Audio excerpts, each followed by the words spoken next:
দিনাজপুরে চোর সন্দেহে একজনকে পিটিয়ে হত্যার ঘটনায় মামলা হয়েছে। শনিবার সকালে কোতোয়ালি থানায় ৫ জনকে আসামি করে মামলা করেন নিহতের ভাই।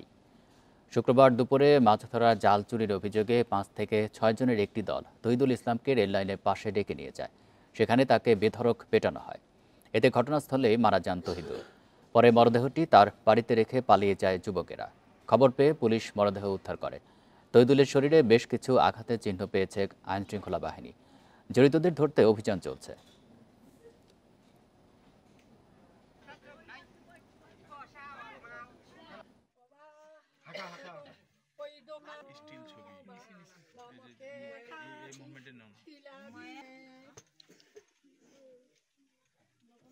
এই ঘটনায় যারা জড়িত ছিল তাদের নাম উল্লেখ করে আজকে কোতোয়ালি থানায় মামলা হয়েছে।